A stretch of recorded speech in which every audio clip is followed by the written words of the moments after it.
Hoy vamos a hablar de próstata. El primer concepto es, ¿dónde está la próstata? Está justo a la salida de la vejiga, de la uretra. Entonces tengan siempre en cuenta que cuando van a leer próstata, que que los signos y síntomas más importantes van a venir de la obstrucción de la uretra que está pasando por el medio de la próstata. La próstata, hay tres tipos de próstata, que anatómicos, histológicos, bioquímicos, que no me importan mucho que lo recuerden, pero hay una zona central, una zona transicional y una zona periférica. Lo que sí pretendo de ustedes es que de la zona central, se acuerden, eso es la hiperplasia. Y la zona periférica es el cáncer de próstata. ¿De acuerdo? Entonces, la zona central, por donde transcurre, que rodea toda la uretra, hacen las hiperplasias de próstata. Y la parte periférica es la que va a ser el cáncer. Con estas dos estupideces, ustedes van a entender por qué van a venir a la consulta las hiperplasias de próstata y por qué los cánceres de próstata. Y ya antes de seguir, traten ustedes solos de reflexionar sobre por qué va a venir una hiperplasia de próstata, que es de la zona central, y por qué va a venir los cánceres de próstata de la zona periférica, ¿sí? Entonces, la próstata es bastante imbécil para hacer patologías, ¿sí? O sea, o la... el gran capítulo es el cáncer, que son, recuérdense que es una glándula, y si es una glándula, por lógica, va a ser un adenocarcinoma. La otra es, ¿recuerdan la diferencia entre hiperplasia e hipertrofia? Era el aumento del tamaño de un órgano a expensas de, si se podía entrar en G1, iba a ser hiperplasia. Si no podía estar ahí, como el caso del miocardiocito o las neuronas, habitualmente no entran en G1 y por lo tanto se van a hipertrofiar. En el caso de la próstata, lo que ustedes tienen es un aumento del tamaño de la próstata, aumento del número de expensas de las células que forman la próstata, ¿de acuerdo? Entonces eso se llama hiperplasia. Y como forman nodulitos, se llama hiperplasia nodular de la próstata. Entonces, la próstata idiota tiene tres situaciones. Una es cáncer, adenocarcinoma, otra es hiperplasia nodular, y la otra son las infecciones, que son agudas, crónicas, abacterianas o granulomatosas. ¿Qué es la próstata normal? Es esto, una estructura glandular, dos capas de células, siempre dos capas de células, y el estroma, el sostén, el esqueleto. Y ahí tienen tejido muscular liso y conectivo. La otra cosa importante es que los núcleos no tienen nucleolos. La próstata normal no tiene nucleolo. Esto es el infiltrado inflamatorio de una prostatitis crónica. Si es aguda va a tener polimorfonucleares y si es granulomatosa van a haber células gigantes con macrófago, clásica lesión de tipo TH1 que vieron en micro. ¿Sí? En la prostatitis granulomatosa, ¿qué es esto? Células gigantes, mire, tipo Langhans, como la que vieron en tuberculosis. ¿Sí?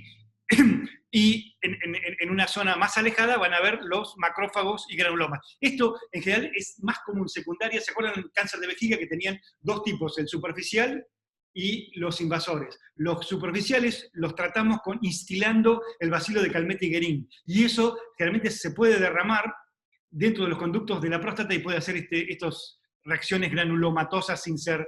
Bueno, ¿qué es lo que maneja la hiperplasia de próstata? La testosterona. Pero en realidad, lo más importante de la testosterona es su metabolito, que se llama dehidrotestosterona, que siempre nos sorprendió, porque nosotros pensábamos que esto se ocurría dentro de la célula epitelial, y sin embargo ocurre en la célula del estroma, no del epitelio. Pero concretamente, lo que pretendo que recuerden para fármaco es esto, la 5-alfa reductasa, la de tipo 2, ¿sí? Porque hoy la farmacología lo que hace es inhibir esto. Entonces, el primer abordaje que vamos a hacer a la hiperplasia nodular de la próstata, que se acuerdan que era la que crecía en la zona central de la próstata, y me ocurría que iba a hacer obstrucción a la salida de la orina. ¿De acuerdo? Entonces, ¿qué va a decir? pequeños volúmenes o levantarse muchas veces a la noche, y trastornos en la cantidad de orina. Esos son los síntomas y signos de trastornos de la micción, del pasaje, ¿no? Que va a producir la hiperplasia de próstata, que acuérdense que era central, ¿sí? Entonces, este es el metabolismo. Entonces, el primer esquema terapéutico es que yo la trato de inhibir farmacológicamente. ¿Con qué? Con el finasterida y relajantes musculares. ¿Viste la imagen clásica? Miren lo que queda como una hendidura la uretra y las imágenes de por qué se llamará nodular, ¿no? Porque hacen macroscópicamente estos nódulos. Siempre 2 capas de células, ¿sí? Y la otra, si fallan los bloqueantes del tipo finasteride, lo que hacemos es meterle una aguja y sacar choricitos. Y salen estos que están viendo acá, como si fueran lombrices californianas, ¿no? Y si eso falla, le sacamos la próstata, hacemos una adenomectomía. Bueno, esto es lo que...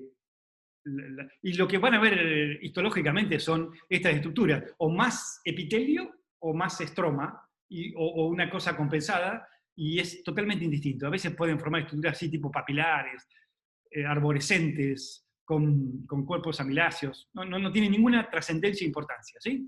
A veces se pueden infartar y morir un pedazo de próstata, se llama infarto. El problema, se le estoy contando esto de la prostatitis y del infarto porque me puede elevar el PSA, que después vamos a decir uno del PSA. Por supuesto que todas las hiperplasias de próstata van a obstruir la uretra, por lo tanto la vejiga, la pobre vejiga va a tener que hacer más fuerza, ¿sí? Y es lo que ustedes van a encontrar en el detrusor. Bueno, este es un cálculo que no viene al caso, y estos son 2 lesiones que se llamarían pre-neoplásicas, o cáncer in situ, si ustedes quieren, que se llama neoplasia intraepitelial prostática. Hay de alto grado y de bajo grado, ¿sí? Que por supuesto esto tiene que ver con la atipía de los núcleos, ¿sí? La de bajo grado, como en cualquier otra lesión glandular de bajo grado, ¿sí? No tiene nada de diferente. Entonces, ¿qué es lo que ustedes tienen que manejar acá? Resumiendo, la hiperplasia era central. Los cánceres son de la parte periférica, los que están en contacto con el recto, ¿sí? Entonces, las palabras clave son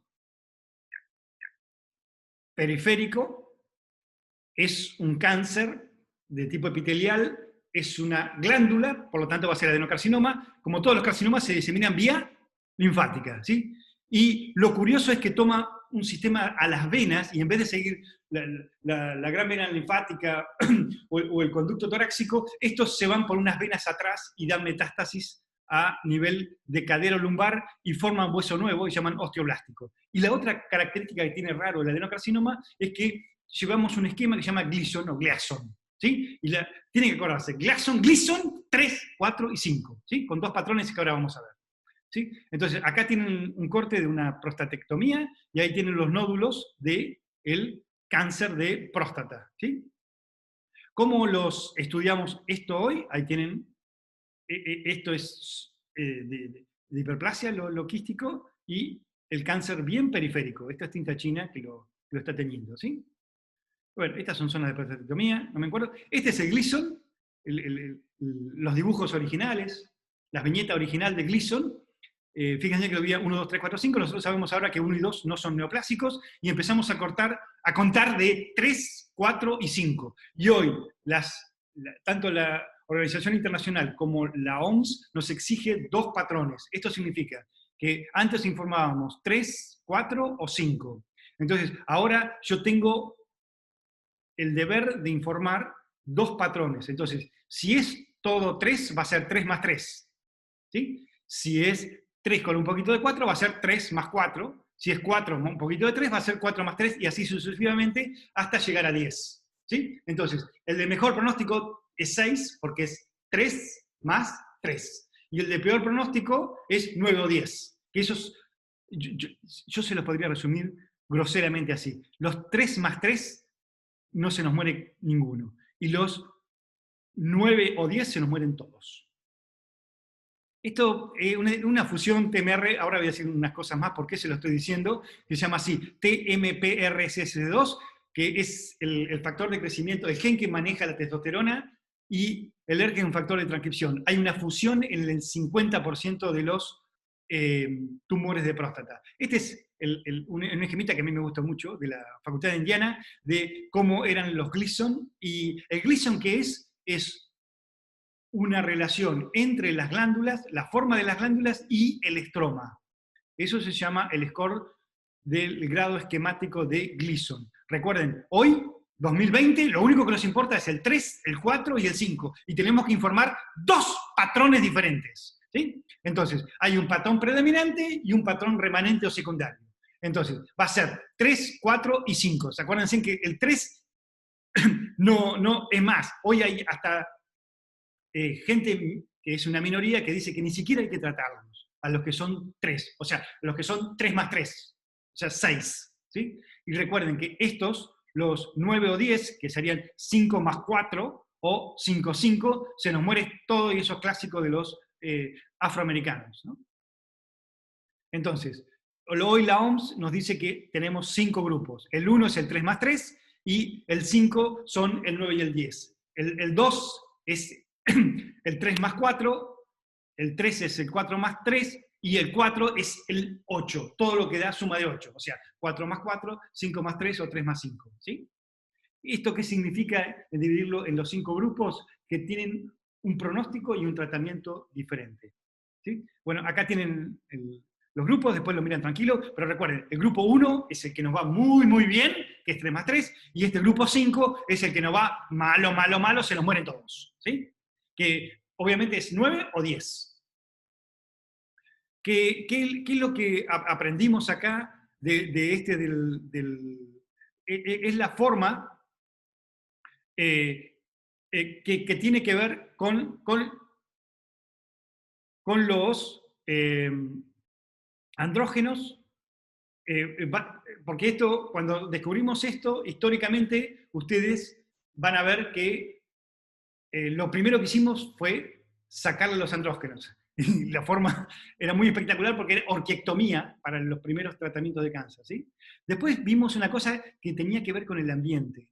Y esto fue muy interesante porque fue muy parecido al cáncer de gástrico en Japón. O, por ejemplo, los japoneses que se iban a Hawái, que estaban viviendo en Hawái o en la costa oeste, empezaban a tener cáncer de próstata cuando en Japón es muy raro. ¿Sí? Entonces, ahí hay una sospecha epidemiológica que no está probado, que tiene que ver la dieta. Y la otra cosa de impacto epidemiológico es, en la medida en que hay McDonald's y todos estos muchachos en Taiwán, en Corea del Sur, ustedes van a ver que como tanto Singapur como Corea, como Taiwán, cómo aumentaron las cánceres de próstata, y la sospecha está acá, de que se han occidentalizado en la dieta. ¿Sí? La otra es la herencia. Esto es claro, los asiáticos casi no tienen cáncer de próstata, sin embargo, los afroamericanos sí es frecuente y sí son de grado 4 y grado 5, de los que se nos mueren por cáncer de próstata. ¿Sí? Y la otra es el relevamiento genético, que reprenden esto, ¿no? El gen que maneja la testosterona, que es el TMR-PRSS2, y el ETR. Y la otra es el pase entre el PIK3K y el AKT, que es el gen supresor del PTEN. Bueno, y acá tienen todas fotos de cómo serían, y fíjense que lo curioso del cáncer de próstata es que es una sola capa de células y tiene nucleolos. Una sola capa y tiene nucleolos, ¿sí? Fíjense. Unas células, todos tienen el bendito y prostituto nucleolo, que es lo que caracteriza al cáncer de próstata, ¿sí? 3, 4 y 5, Gleason. Todos los laboratorios de uropatología del mundo informan Gleason, ¿sí? Y acá tienen la tinción del PSA, que después vamos a decir dos cosas. Del PSA significa antígeno prostático específico, y lo medimos en suero, y también lo podemos medir en el citoplasma de las células, ¿sí? Esto es, tienen imágenes, después vienen más tranquilos, de lo que sería 3 más 3 o Gleason 5, ¿sí? Clásico 3 más 3, ¿sí? una sola capa, fíjense que no tienen dos capas de células, y si la miramos a mayor aumento, todas tienen su nucleolo, que nos dice cáncer, cáncer, ¿sí? Bueno, esto es 3 más 4, que se acuerdan, era el grupo, el grado 2, y esto es el 4 más 4, ¿sí? Y ahí tienen. La otra cosa curiosa que tiene el cáncer de próstata es que tiene dos cosas curiosas. Una es que se va por las venas de atrás y va al lumbar y a la cadera, y la otra es que invade los nervios, que no era una cosa común en los carcinomas, ¿no? Lo que se llama la invasión perineural, o sea, viaja por la autopista de los nervios. Estos se los nombro nada más para que a veces tenemos problemas cuando son biopsias muy chiquititas con la aguja. Vamos a decir cómo empieza el algoritmo de esto. Yo tengo la edad, saben ya que son mayores, todos de 50. Tengo una herramienta de oro que se llama PCA. Entonces, si el PCA me da arriba de 4 nanómetros, yo le hago biopsia. Y antes era un dedo y una aguja. Ahora, si alguien está impresionado con el dedo para hacer tacto rectal, ahora, hijos míos, le metemos un transductor ecográfico adentro del recto, ¿sí? Y con eso lo que buscamos son nódulos en la próstata. Y donde está el nódulo, si alguno es muy impresionable, adentro del transductor le meto una aguja y con eso hago la punción. Si no tengo nódulo, o sea, no hay nada ecogénico dentro de la próstata, lo que hago es mapearlo, y eso significa 7 disparos del lado izquierdo y 7 disparos del lado derecho. Por lo tanto, tengo 14 biopsias. Entonces, ¿entendieron la secuencia? Es todo paciente mayor de 50 años, en el clínico le va a pedir el PCA. Si el PCA es arriba de 4, o lo que diga el estándar de ese lugar o de ese país, va a biopsia. La biopsia es con transductor rectal, ¿sí? Buscando con control ecográfico, nódulo, y si no hay nada, le vuelvo a insistir, se hace mapeo prostático. Entonces, lo que me puede pasar acá, y esto se lo nombro, para cuando tengo muy poquito material y tengo dudas si es hiperplasia, si es prostatitis, si es granuloma, o si es un PIN, una neoplasia intraepitelial prostática, o si es un 3, un Gleason 3. Entonces, tengo una herramienta que apareció, que es esta alfa-metil-acilcoenzima, que es una enzima de lípidos, que se descubrió que esta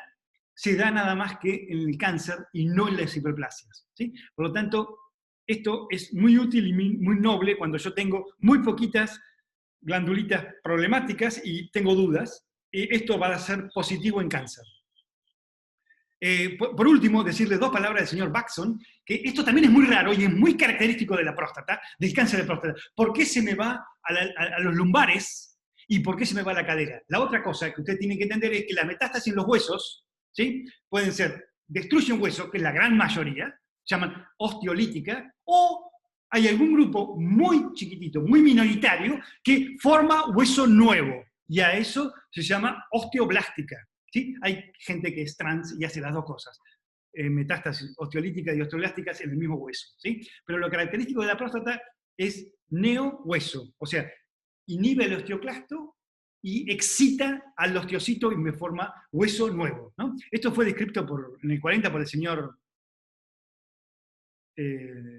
Baxon, se llama Vivian, ¿no? Yo no sé, me parece metrosexual, ¿no? Este Baxon era como mi amigo Tegui, ¿no? Un señor que hacía anatomía todo el día, ¿sí? Entonces, acá tienen la clásica, esto es un corte como si fuera el asado Mar de Plata, ¿sí? Que lo corten al revés, y miren, todos estos nódulos son la metástasis osteoblástica de los cuerpos vertebrales, clásica, ¿sí? Entonces, adenocarcinoma, Gleason, ganglio, Baxon, metástasis en columna. ¿Sí? Bueno, acá tienen el TNM, que está en todos lados, pero recuerden siempre que lo más importante de cáncer es las 3 letras, T, N y M. Si no estadifican, es cualquier cosa. Otra vez, para terminar, ¿qué es la próstata? Cáncer periférico. ¿Sí? PCA. PCA, alto sospechoso, biopsia. Cáncer, lo que me tienen que informar el idiota del patólogo es qué tipo de Gleason tienen. ¿Sí? Y ahí recuerden, ¿sí? 3 más 3, mejor pronóstico. 9 o 10, malo, malo, malo. Son todos adenocarcinomas, si se acuerdan que es una glándula, es más o menos fácil. primera estación, esto no es un sarcoma, no va a la vena, es ganglio, pero de ahí toma la carretera del señor Baxon, ¿sí? Y se me va a la columna o a la cadera, ¿sí? Eh, bueno, listo, terminamos con próstata.